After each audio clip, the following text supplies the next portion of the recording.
Got it, right. Got it. Good.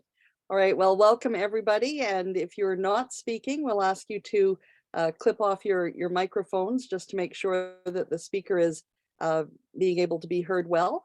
My name is Eileen Bell. I'm a member of the Edmonton Interfaith Board, and I'm very pleased to introduce you to Len Garrick, who will be our moderator today. First, though, I want to say that we acknowledge that we are on Treaty 6 territory. It is the ancestral traditional land of many Indigenous peoples, including the Cree, Dene, Saulteaux, Blackfoot, Nakota Sioux, as well as Métis and Inuit. And we're glad to be there. We recognize that some of you, Firdosh is in a different area, but Treaty 6 is the land that this meeting is generating from. So we'll turn the time over to Len, and I'll mute myself. Okay, great. I was, welcome everyone. I was looking at a time frame of an hour. If we go beyond, that might be my unanimous consent, but I think we should be able to do this in an hour if that meets with everybody's interest. Now, my first question would be, when I've done these things before, the people that want to share an open mic, they put their name in the chat box. So I just want to ask, maybe raise your hand if you have brought something to share, either that you wrote or something else. So, okay, we've got everybody. Guy, no? Okay, no, Eileen? Yeah, okay, so great. So I'll just do this kind of in a random order, and we'll go around, and if we get back to you, we can share a second piece. So maybe one piece initially, and go around, and then if we go around again and again, that's fine. You can pass when you run out of something to share, but that way we can kind of keep it balanced, let's say. So I'll just pick someone out here to start us off, and how about Pat? Would you like to share something with us? You'll have to unmute yourself though first. Yes. There you go. Yeah, I was going to turn off the sound, and that wasn't going to help. I've written a number of things, and I'll read first one called The Wind and I, and I'm dedicating it to a friend, Joan, and she introduced me to a group of interfaith. It was all Christian people, but I'm United Church, and we're kind of on the far end, and most of them were Baptist. So it comes out of that group, and it's fairly long, but my others are shorter. The Wind and I. Oh, and I wrote it when in 1977, and I had children still at home. So I was a mom, and we had, thankfully, a neighbor looked after our kids so that we could get together as women. Out in the world, I plodded along, doing my tasks as best I could. The schoolwork, the job work, the unending housework, keeping on going, but wondering why. I was searching and longing for purpose and meaning in church work and youth work, recreations, vacations. They offered some respite, but never release. Then, one bright sunny day, a friend introduced me to the ways of the wind. From its tender caressing to most urgent pressing, she gently encouraged and showed me just how to catch the breeze in my soul and let it lift me above. I closed my eyes, said a prayer, and gave myself up to the power of the wind. It softly surrounded my body and soul and lifted me gently for a moment or so. What a new sensation! I couldn't believe how light I could be. I wanted to stay in the pure, healthy air when I realized that somehow I was back down on the ground, very firm. I filled up my lungs with one final breath of that sweet, gentle breeze that had lightened my soul and went back to my everyday life. But this time my step was springy and light. I was glad for the things that filled up my days. For I knew that there was much more to my living than this, that there was the wind, I could fly on its wings. I can feel the wind's presence in many a way. At times it's just a wisp of a breath, hardly noticed or felt, but present no less. Or a soft, gentle puff, barely lifting me up. But when I am weak and ready to fail, it blows strong and steady. I can lean on its might, catch my breath, and move on. Then there are times when it's rushing all over, stirring to action those who yield to its power, and thrusting destruction on those who resist. Sometimes it blows and lifts me up high, and I soar way up in the sky. But there's always a string tied firmly to earth that brings me in tight when I've gone off too far or lingered too long. For the earth is a part of me, just as the sky. It nurtures my body, gives substance to life.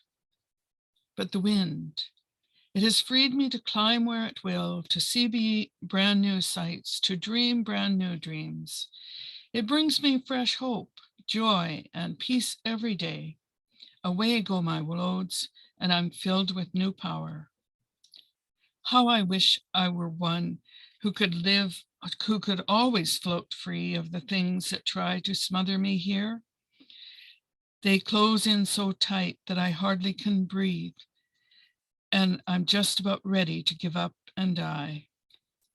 But then comes a friend, or the breeze itself, that lets in some air to lift to my stifling soul. A quick sniff, and I know that I'll soon be all right. The wind is still there to fill me with life.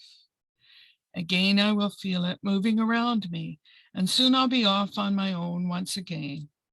It may take me away to new places, new sights. It may toss and churn me around with its might, till I strain at the string which only fights back, and together they give me a rough, bumpy ride. I may plunge to the ground and fall in a heap, or be guided in smoothly to land on my feet.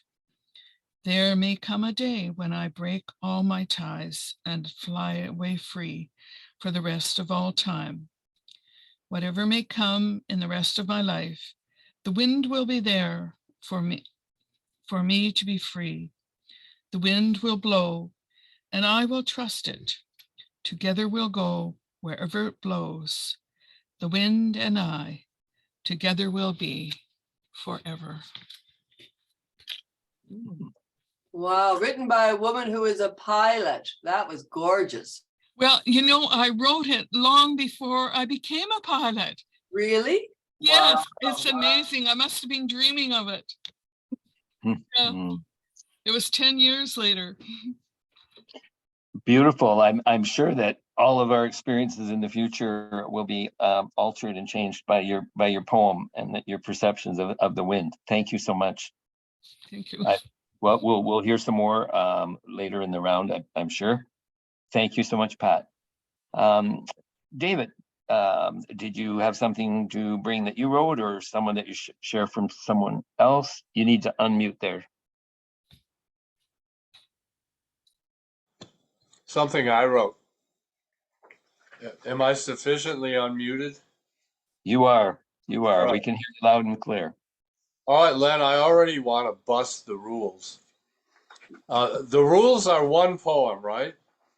Oh, so we're But doing one want- poem, we're going I around and want then to crave your indulgence, though, and what I want to do is show you the length of two poems. Can you see these? no. One is this long. Wait a minute, this long, and one is this long. Well, do both. You know, they probably fit together. This is very. I don't know if you can see. Short. See, compared to my face. Well, so what? What's the ruling from the court? You go right ahead. I think there will be a fit between the two besides the author, and so go for it. Okay. The first I've got it on speaker view. I'm going to switch it. There we go. The first one is called A Metaphor and a Reality. A metaphor and a reality. It goes like this. The Jordan River and the Ganges stink. It dawns on me, one thinks what it means to the planet, to the people who drink their water, to church, temple. The Jordan River and the Ganges stink. The end. That meant the river's polluted. Okay, number 2. Okay, this poem is called So Say the Buddhists. And I'll just give you a little bit of science that you might not be aware of. All the iron on planet Earth comes from stars that explode. When a star explodes, the hydrogen atoms fuse and create heavy metals. And the only iron on Earth comes from meteorites. And the only iron in the meteorite comes from stars that exploded. I mention that scientific fact because it's in my poem. Here we go. It's called So Say the Buddhists. The Buddhists say we are all connected. Everything is connected, is one. The coffee plantation in Uganda and breakfast in New York. My coffee cup and a Chinese factory worker. The rice paddy that gave her supper, and I and my coffee cup. The exploding star that forged the iron of which the plow is made. And so I am one with that exploding star, the plow that cultivated the rice paddy, the exploding star that forged the iron for the bullets in my enemy's gun. My enemy who would shoot those bullets at me. The iron in my body's blood. The iron in the blood of the other political party who stand under my flag.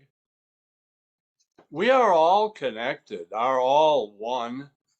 My enemy as my beloved are all one with me. Everything is mine, is me, is I, and I am one with everything. Makes me think twice about rage, about hate. The end.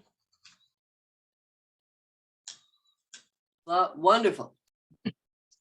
And very, very provocative and challenging and worthy of deeper consideration, Dave. Thank you. You know where I got that from is Prem. Remember Prem? Yes. Yeah. Thank you. Welcome, Gail. We're just started off our round and just wanted to know if you have something to share. Did you bring something to share today? We'll include you in the round for sure. I have a book beside me and I might think of something, but maybe next round. I'm not quite ready yet. Sure, we'll carry on there. So let's proceed to Netta. I'm still trying to find it, please. So carry on. I thought I could open the book to it, and I can't. Okay. Heather. Oh, okay, sure. Okay, this isn't a poem that I've written myself, but I just thought it was kind of a special poem, and it's from our Eckankar Journal and written by Sue Jenkins. And it goes, A Dream of Soul. I am love. I am therefore free to live my soul self-abiding law with my love and goodwill going forth to all. Then I am as God wishes, and I do as God wills, and the great law of love is deeply fulfilled. Mm. Thank you for sharing that with us. Welcome. Yeah. Let's hear from Ferdosh. And I know that you'd like to screen share. So if you know how to do that, I think the host will allow it through your technical thing, right? Okay. Thank you. You bet. Thank you. First, before I start off, some background. I have two poems. We can do it the second round later. The first one is something that I wrote while I was driving from work to my home, which could be thought of as distracted driving, but I actually didn't write it. I just thought of it. And then I stopped my car and wrote it down. In 2005, my employer in Calgary transferred me to Texas, where they had the head office and a big factory. It was a small town called Mineral Wells, population 13,000. It was hardly anything. My company was the largest employer in town, and the second largest was Super Walmart. To give you an idea of what is happening. Still, we did not want to stay in a small town. We went a little bit more towards Fort Worth, where I thought maybe Rashna, my wife, could go and do her things and visit, spend time there. So we bought a house in Weatherford, a town called Weatherford. And so I commuted between Weatherford and Mineral Wells to get to work and back. So this is a poem based on a vision I had. Nothing, I don't think it was divine or anything great. It was just a simple idea that I saw and I imagined and I appreciated and I wrote something about it. Also, I want to,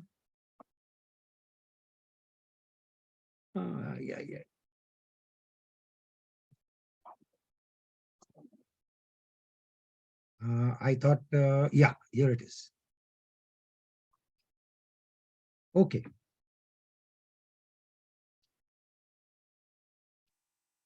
So I want you to focus on this picture I drew of the photo of the landscape. You need to understand in Texas, mostly the small towns, they all have large water tanks that are round like a mushroom with a long conical support from where we get our water stored at a height for a certain pressure. And this one evening, the moon was coming up and it kind of lined up with the water tank. And that is where this picture is what inspired me in my mind. So here I go. Moon over Weatherford. One late Friday evening, I'm driving to my home over the hills of northern Texas, where wild horses roam.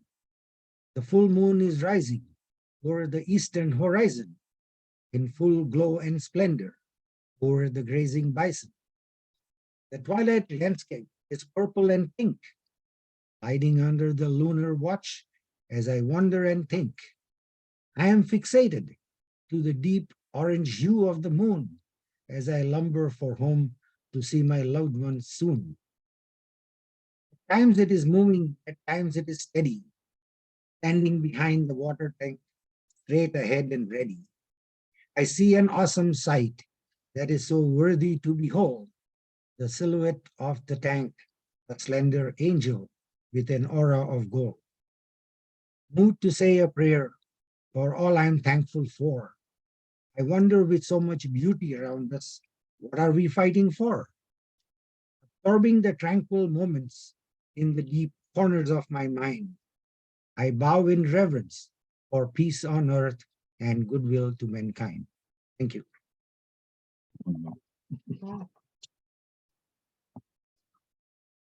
Beautiful, Firdaus. Thank you. Love the rhyme and the thanks for doing it in color for us too. That's a very artistic presentation. Yeah, I have another one which we'll do later if there's Sure. time. sounds good. Sounds good. Gail, did you find that from the Well, book? here's one. So I don't know if people are familiar with Mary Oliver. She's a favorite. And her book Devotions is a collection of poems that she actually selected before her death. So there are many, I could open the book, pick one, but this is one that I think it might be the first of hers I was introduced to. And I think it may be familiar to some people because it's often read, but I do like it. And as I read it, I think this is the season because I heard the birds as I was walking home from the market. It's a promise that maybe the sun is out here today, so maybe there'll be spring. It's called Wild Geese. You do not have to be good. You do not have to walk on your knees for 100 miles through the desert repenting. You only have to let the soft animal of your body love what it loves. Tell me about despair, yours, and I will tell you mine. Meanwhile, the world goes on. Meanwhile, the sun and the clear pebbles of the rain are moving across the landscapes, over the prairies and the deep trees, the mountains and the rivers. Meanwhile, the wild geese, high in the clean blue air, are heading home again. Whoever you are, no matter how lonely, the world offers itself to your imagination, calls to you like the wild geese, harsh and exciting, over and over announcing your place in the family of things. Beautiful. And that was Mary Oliver. Mary Oliver. Could you maybe in the chat, do you use the chat? Yeah. Chat to all, just put the name of the book. With that'd be great that we can capture that for those that would like. Well, thank you so much. Thank you so much. Eileen, did you say you were passing or you had something? I have something. Okay, great. I want to make sure we had everybody there. This is something I wrote back in 2018. I call it My Heart Fills. And it goes like this.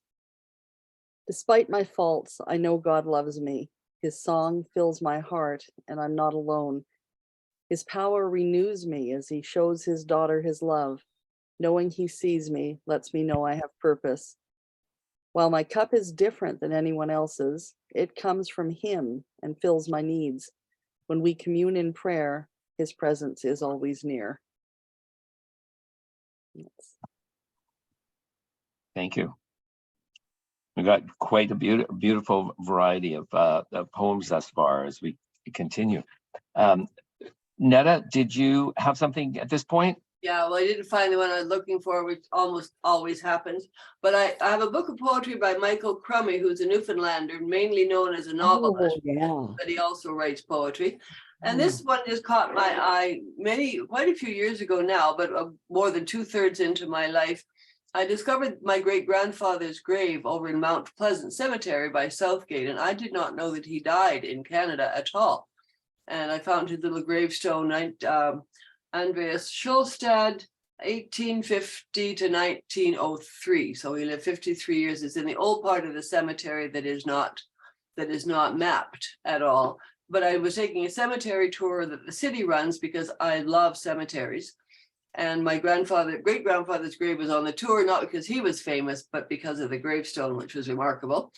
And but I noted in the tour of the cemetery was how many double headstones there are, and half of them is blank, and they've been blank for 40, 50 years, because of course the spouse dies and they buy the double headstone, and it's the person either remarries or dies somewhere else. So there are a large number of headstones, half of which are blank. So this poem just caught my eye now. It's called A Stone. When her husband died, she placed a gravestone with her name and birth date next to his own. A blank left to mark the day she'd be gone for the world took each morning on loan and managed 20 years with the afternoon soaps, Wheel of Fortune, the rotary phone, that empty space like a Buddhist koan, the sound of one hand clapping, something sewn into a coat's lining and forgotten in a basement closet, a rock she'd thrown so hard and high, she couldn't have known where or when it might come down. That shrouded date was the Lord's dominion, and she wore it like an invisible crown.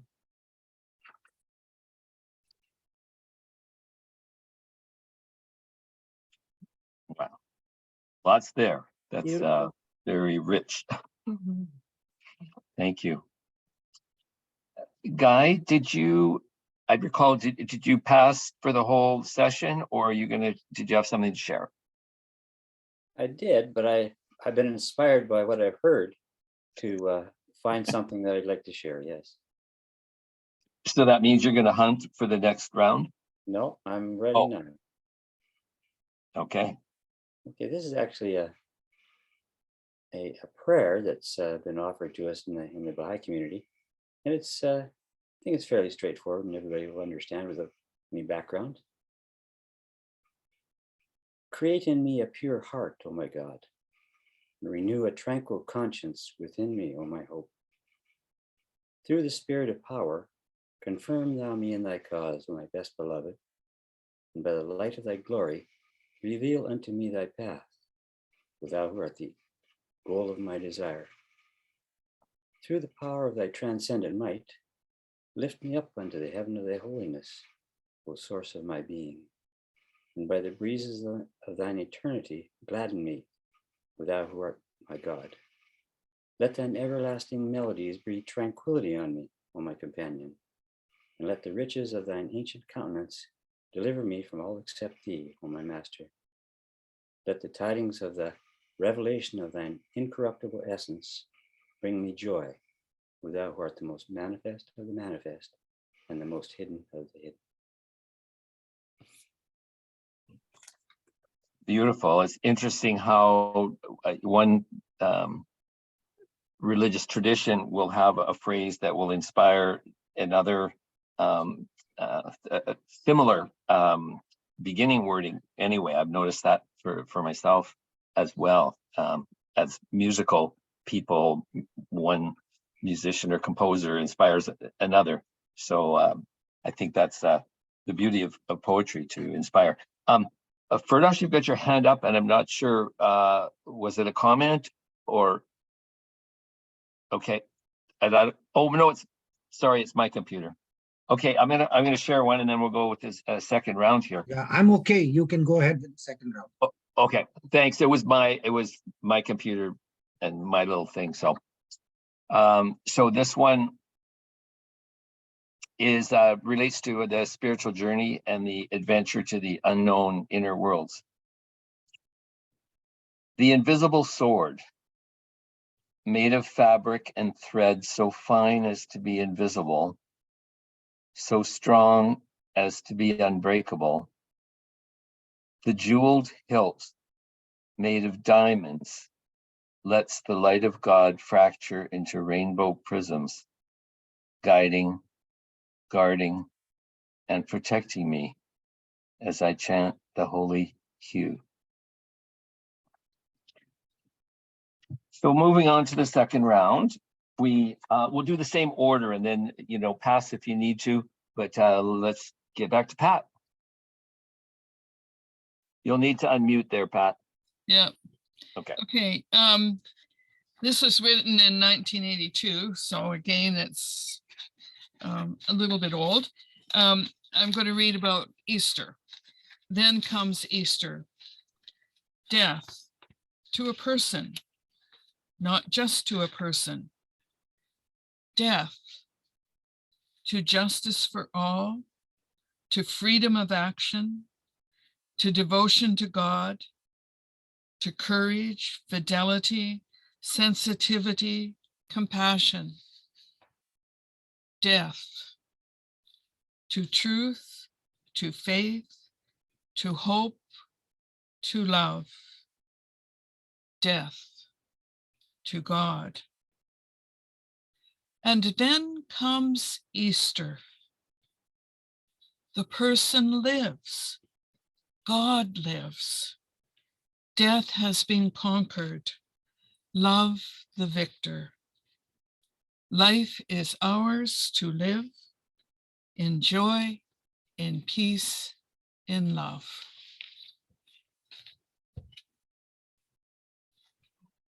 Great. Thank you so much, Pat. Firdash, whoops, sorry, I got the order a little bit wrong. I think we had Pat and then we had Dave. Did you have another to share there? Double or single, whichever you choose. Single. And let me get a prop.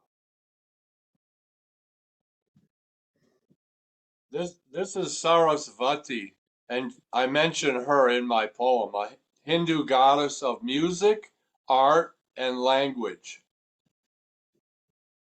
and poetry. Oh yeah, yeah. So here we go. It's called Durga Puja. Durga Puja. My laptop broke and Staples tech support, where I bought it, wasn't helpful. So I called the Hewlett Packard on their direct tech support line. Of course, they routed my call to India to a pleasant tech named Deepak. He apologized for the background noise on his end. Durga Puja festival was being celebrated today, this the final of 10 days. I vaguely recall Durga from a religion class 34 years ago, and I asked Deepak if he knew of the goddess Sarasvati. She, the goddess of music, learning, and language, I, a musician, scholar, and writer. Sarasvati gave India the Vedas, where religion was verse, and verse song. Deepak said he knew Sarasvati, and she is the exact goddess for a musician. I told Deepak that I have a statuette of Sarasvati in my apartment. Across the miles and ocean, we connected. Tears welled up in my eyes.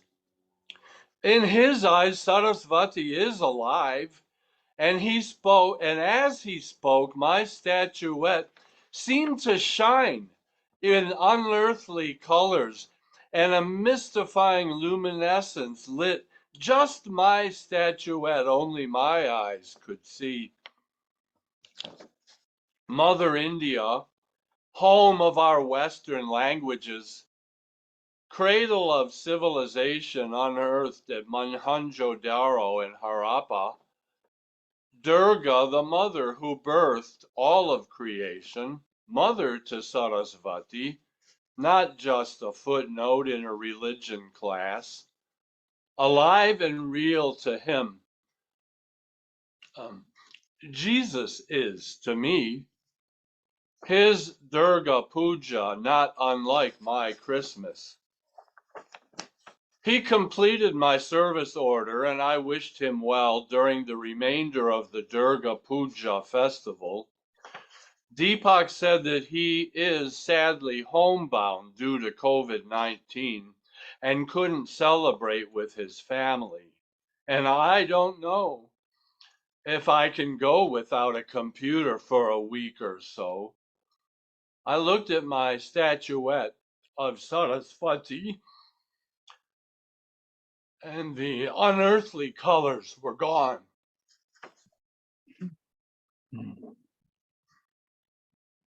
What a great connection across the world and across cultures and religions, David. Yeah. For True, and David, the next time I have a service call or a technical issue, I'm going to be looking for a spiritual awakening. Thanks to you. So finding the gift in every experience. Wow. Thanks, David. Heather, did you have another?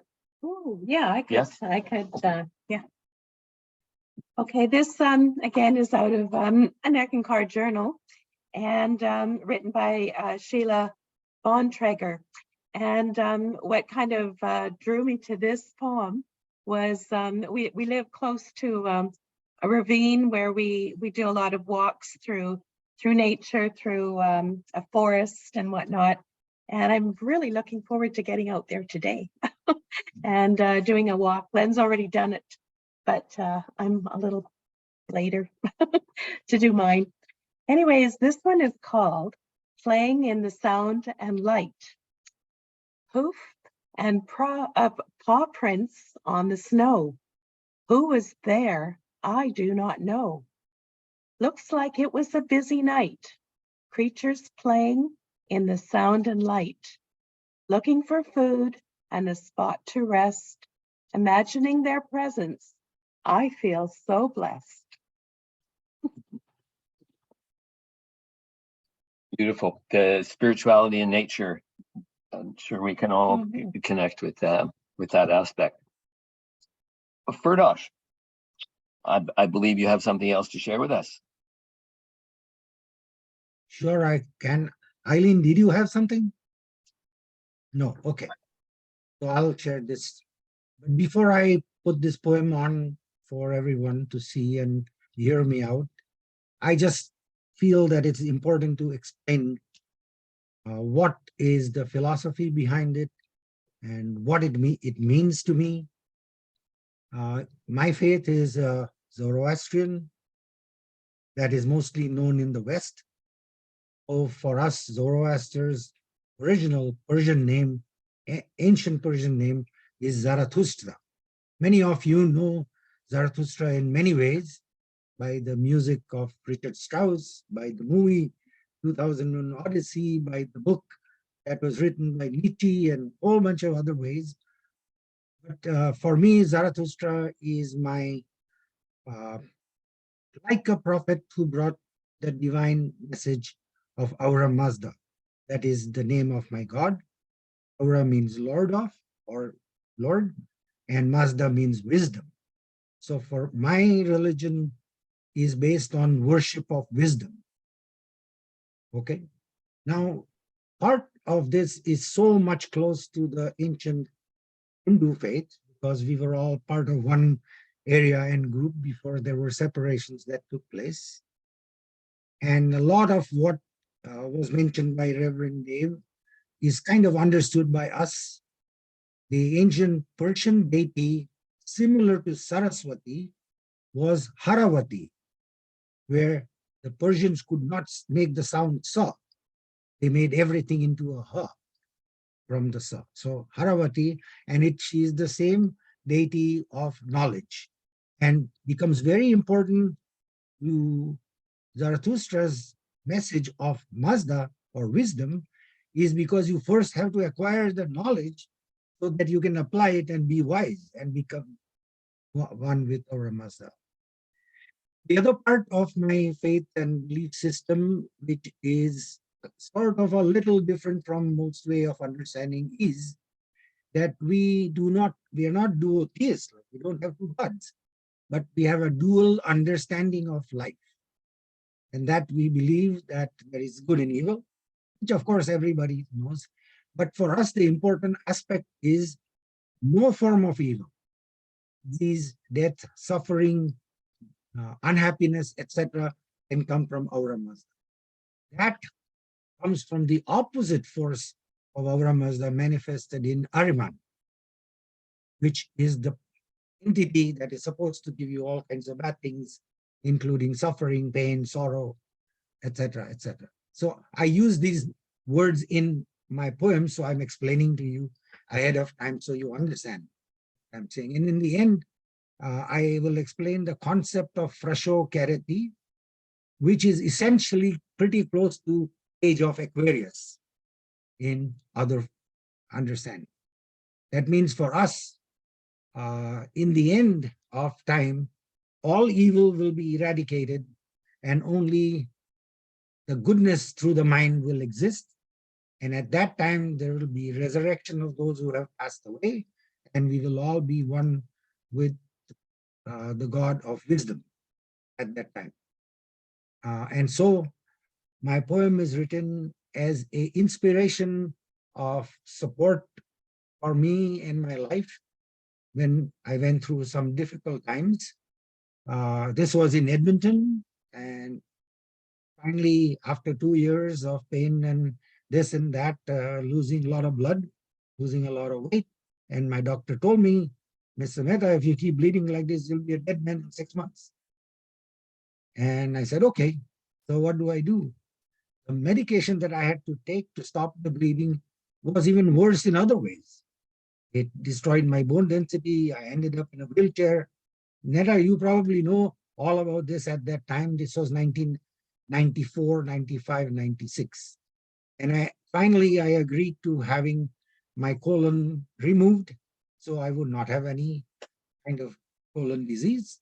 So I could stop all the medication that was hurting me. But of course, they say the best way to stop a headache is to cut the head off. But then with the head off, you have another headache of what to do with it. So this is how and I'm very, very fortunate and lucky that after today is 26 years of when this took place. And I argued or kind of made funny comments with my surgeon, who was also a very good guy. And I said, can I please get a warranty of what all you have done? I went through 4 operations on my gut in 1996. And he laughed at me and he said, doctors don't give warranties. I said, why? I'm a mechanical engineer. I build cars. When I sell you a car, you want a warranty. So many years and so many miles. How come I can't get a warranty?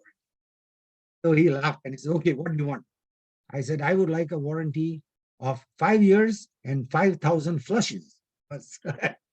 Without the colon, I had to run to the bathroom so many times. And he laughed and he laughed. And he said, okay, you can have whatever warranty. So I'm so glad today it's 26 years. And it is really something that has helped me be what I want to be in terms of doing that.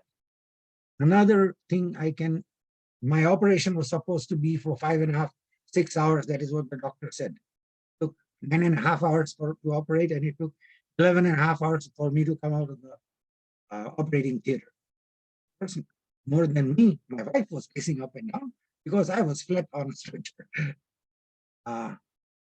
These are things that is important to us, and the connection with Edmonton Interfaith Center was that we participated in every hospital in Edmonton who wanted to renovate their common faith prayer. You must know that, Neda. All of these chapels that were there at hospitals, they approached us and said, what do you like us to do by which people from your community and religion will feel comfortable coming to this place and pray? Families of people who are at the hospital could come. So they asked us to give a name of a person in your community who they could call on if somebody from that community was sick and in the hospital. So that person could go, and some priest or some religious head or whatever. And of course, we are a very, very small, tiny community. We didn't even have a ordained priest at that time. So I said, okay, put my name down. So when I went for this operation, on the 3rd day, the nurse came and said, Mr. Mehta, there is a big problem. We've been trying to call your priest for the last 3 days and he's not responding. And I said, can you read the name on the bed that I'm sleeping on? And she read the name and said, oh, you're the person we are trying to call. So these are wonderful things that can happen that make life worth living as far as I'm concerned. So let me share this thought with you with my poem. I'll screen share again if you don't mind.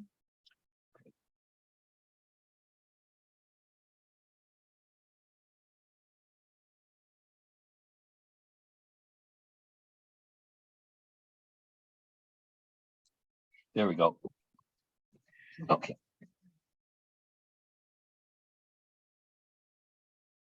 Okay, the title is The World is Mine. I've had some body parts removed from over time. So God, please forgive me when I pout and whine, because the world is mine. With parts missing at the crematorium, I ask for a discounted price. But until I come to see you, Lord, the world is still a roll of the dice, because I feel the world could also be mine.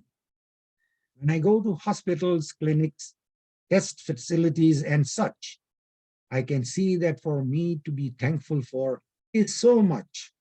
Because of that, the whole world out there is still mine. With friends and family who root for me, and the grace of God always upon me, because I know the world is already mine. I know Mazda did not take my parts, but Ahriman, that evil entity. I have faith I will get them new and improved upon fresh charity, because I know the world will always be mine. Thank you. Thank you. Beautiful, and thank you for the accompanying enlightenment. I appreciate that, Pradosh. So next, Gail, did you have another piece to share? You left Yeah, it. I found one that I thought that I had written out here, and I found it. This is another of my favorite poets named Marge Piercy. And I guess, you know, it's like, what's the spirituality connection? Because I'm not reading things that are directly about faith. But for me, part of what my faith is about creating relationship, creating community. And so for me, this poem that talks about connecting and living in those connections, I like a lot. It's called the Seven of Pentacles. Under a sky, the color of pea soup, she is looking at her work growing away there, actively, thickly like grapevines or pole beans.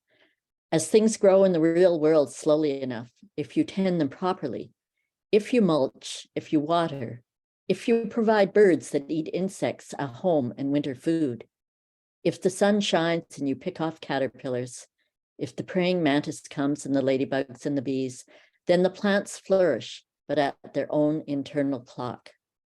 Connections are made slowly. Sometimes they grow underground. You cannot tell always by looking what is happening. More than half the tree is spread out in the soil under your feet. Penetrate quietly as the earthworm that blows no trumpet. Fight persistently as the creeper that brings down the tree. Spread like the squash plant that overruns the garden. Gnaw in the dark and use the sun to make sugar.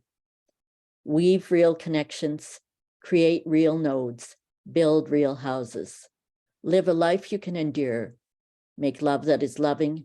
Keep tangling and interweaving and taking more in, a thicket and bramble wilderness to the outside, but to us interconnected with rabbit runs and burrows and lairs.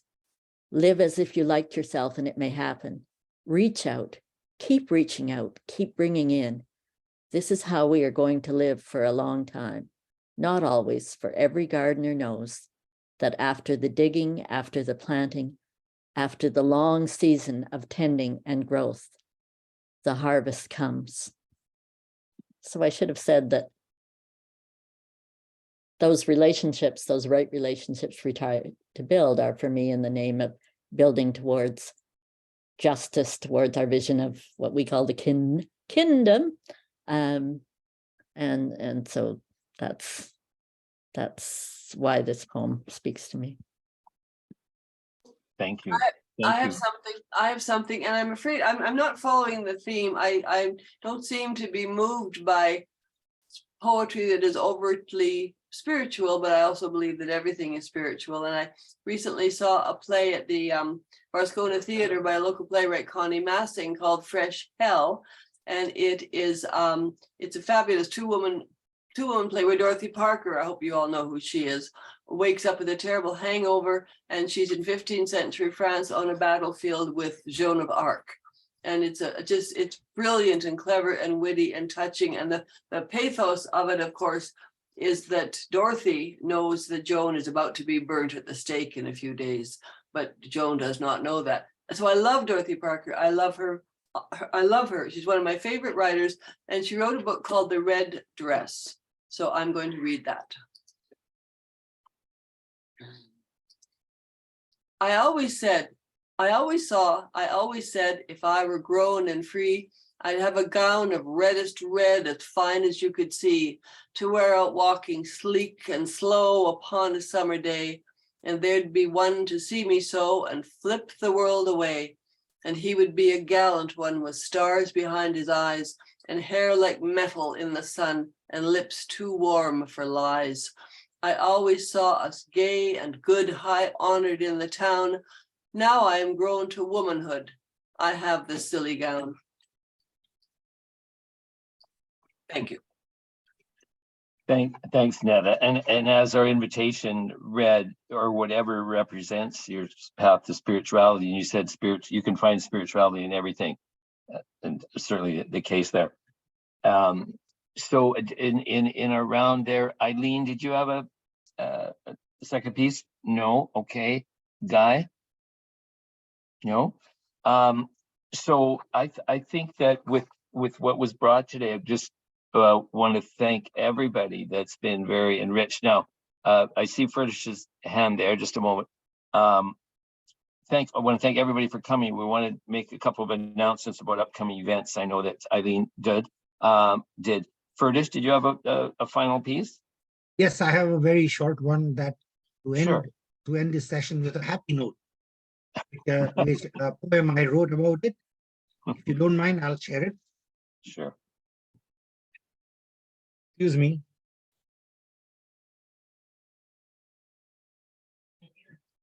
My banker is calling me on Saturday. I must be rich. Anyways, this I'll share the screen again.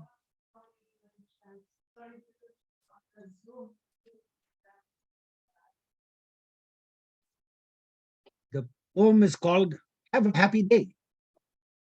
Can everybody hear me? Yep. I don't charge any fee for philosophy. I don't ask for money to be funny. All I want in return are blessings and smiles as the journey of life becomes easy for miles. I don't ask for any rewards for my jokes. I don't want sadness and sorrow for all my folks. Humor spreads happiness, for it defies laws of math. The more you divide it, it multiplies on every path. Happiness is my upbringing, religious or otherwise, for this is a way to practice how to be witty and wise. There is enough destruction and hurt out there. Isn't it time we all arrive with hugs to share? The three wise men brought gold, frankincense, and myrrh. They might as well have been bold and brought happiness, hope, and mirth. If good thoughts, good words, good deeds can bring peace, joy, and tranquility, then why are we bringing poverty and misery instead of global prosperity? Have a happy day. Thank you. Great Very question. special questions. Very special questions. Yeah, great question. So Eileen, I'm going to pass it back to you to maybe remind us all about the upcoming events, in particular tomorrow for sure. And thank you all for contributing. This was a wonderful, wonderful day. Thank you so much, Len, for moderating today, and thanks everyone for their contributions. This was just the right size group, I think, to really appreciate all the work that was there, and I'm thrilled for that. Tomorrow we have our interfaith concert that has been brought back post-pandemically. Netta and Audrey have been working hard on it. It starts at 2 o'clock at the Unitarian Church at 10809 119th Street, and hope that many people can attend. There's a silent auction as well as a fundraiser. The admittance for the concert is free, but we are always willing to take donations. And Netta will be willing to take them for you, as well as if anyone needs to renew a membership at that time, Netta will be there to do that as well. The last two events for the Edmonton Interfaith Center's World Interfaith Harmony Week both take place at 7 in the evening, one on Monday, which is a discussion on how a loving God can allow bad things to happen. And we have people from Baha'i, Christian speaker, and Muslim speaker that will be talking about their points of view on that topic. And then it'll be open for discussion. It's a question that I see a lot posed when people are critical of religion. And it's one that if there are answers for, we want to take the opportunity to put that answer out there. And then on Tuesday night, our wonderful board member, Lewis Cardinal, will be giving a presentation on how to be an ally to our Indigenous peoples. How to not just say, oh, sure, they're great, but to actually be supportive and to take positive action on how to be an ally. And that's at 7 p.m. Tuesday night.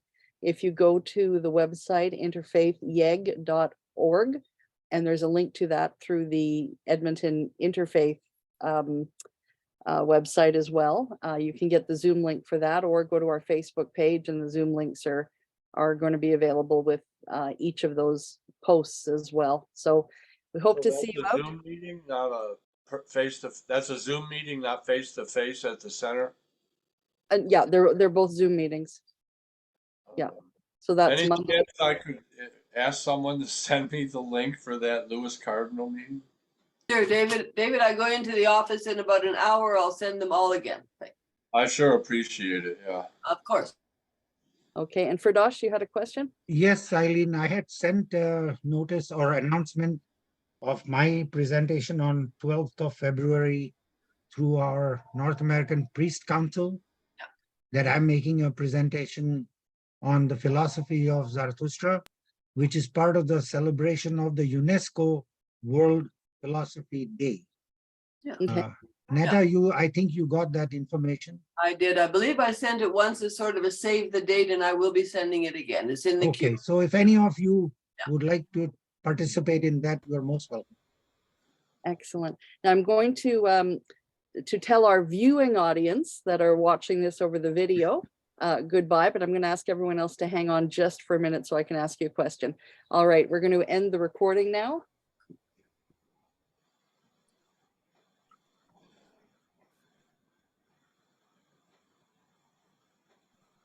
Okay, it usually says when it's done. It didn't say it.